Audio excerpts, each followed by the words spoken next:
Buenas tardes, me cabe el honor y la satisfacción de darles la bienvenida al acto de presentación del último libro de Carlos Sánchez Berzaín, Las dos Américas. Y tengo que decir que lo hago además en nombre del Instituto Interamericano para la Democracia, que como creo que casi todos ustedes saben, es una institución no sectaria, no partidista, no identificada necesariamente con un color, salvo el de la defensa de la democracia desde la institucionalidad. Y en ese sentido también una institución que se dedica a la defensa de la libertad y que es enormemente crítica con cualquier forma de dictadura y de totalitarismo.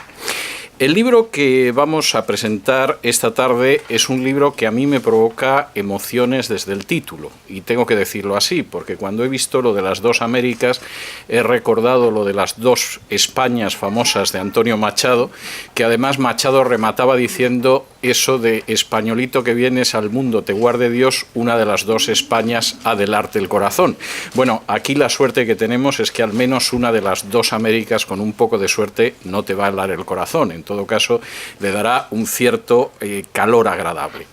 Por un lado, me recordaba ese eco de la poesía machadiana. Por otro lado, confieso que también me daba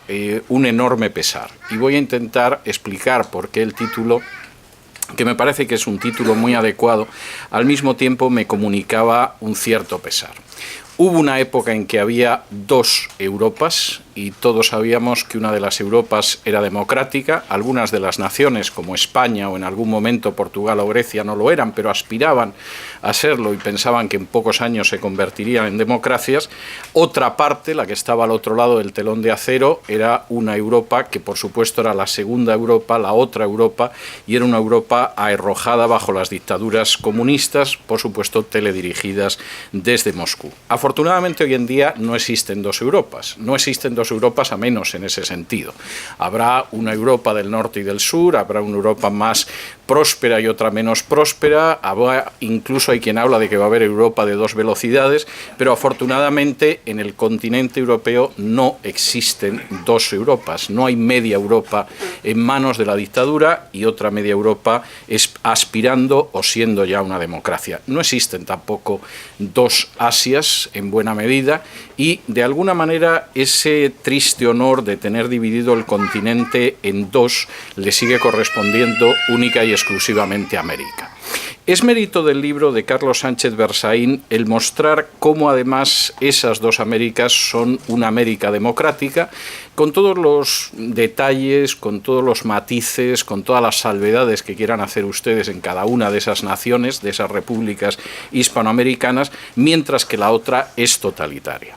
Y yo diría que además la otra no solo es totalitaria, sino que de hecho procede de una mutación totalitaria. Algunos pensábamos que la única nación que iba a estar sometida a una dictadura y que esperábamos que no duraría mucho en el futuro iba a ser Cuba,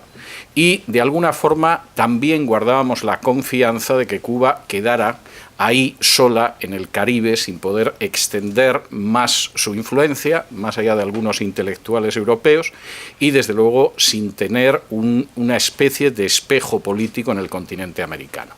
Lamentablemente, la experiencia de las últimas décadas no ha sido así, con toda la diferencia que se pueda marcar entre Bolivia y Ecuador, entre Nicaragua y Venezuela. Lo cierto es que en última instancia son regímenes, si no hermanos, por lo menos primos de Cuba y desde luego con un tutelaje de su pariente más viejo verdaderamente notable y asfixiante. Y el libro de Carlos en ese sentido es un libro muy especial también porque él es muy especial. Carlos no pertenece en un sentido estricto a la Academia del Pensamiento Político, sin embargo yo diría que es mucho más riguroso y mucho más directo en sus análisis que mucha gente de la academia. Carlos además es un político, y yo diría que además en un buen sentido del término político, una persona que reflexiona y quiere seguir viviendo en la vida pública a pesar de que se haya visto forzado al exilio, y además yo diría que es muy militante y muy optimista. Hay juicios de su libro que yo sinceramente no me atrevería a hacer, me gustaría tener el optimismo que él tiene, es más, creo que sinceramente deseo que él tenga la razón en muchos juicios en los que yo soy menos optimista, pero creo que su libro es un libro desde ese punto de vista extraordinario, porque analiza primero desde la óptica de la democracia lo que son esas dos Américas, porque dedica una segunda parte muy notable a esas dictaduras del siglo XXI, que por desgracia están concentradas en no escasa medida en América, y porque además se detiene en algunos aspectos para mí muy interesantes para comprender la naturaleza de esos regímenes, como es la justicia y en última instancia el narcotráfico y la corrupción. Yo creo que posiblemente dentro de un libro que de por sí es muy interesante, algunas de las páginas que resultan más atractivas, más sugestivas, más reveladoras, son aquellas que ponen de manifiesto las conexiones de esas dictaduras, de ese denominado socialismo del siglo XXI, con el narcotráfico y con la delincuencia internacional. Y en ese sentido, el resultado final de este libro recopilatorio, donde aparecen artículos, trabajos más amplios, reflexiones, en última instancia a mí me parece extremadamente atractiva porque por un lado tiene el calor de la inmediatez y de la actualidad, y enormemente atractiva porque también plantea vías de cara al futuro, ofrece esperanza y al mismo tiempo puede ser enormemente crítico sin caer en la amargura, y puede ser enormemente esperanzado sin dejar de ser también un observador muy realista de esas dos Américas, las dos Américas de la democracia y de las dictaduras. De modo que yo tengo que decirles que merece la pena leer el libro, y sobre todo va a merecer la pena escuchar tanto a Carlos Sánchez Berzaín como antes a nuestro presidente Carlos Alberto Montaner, que va a proceder a la presentación. Muchas gracias.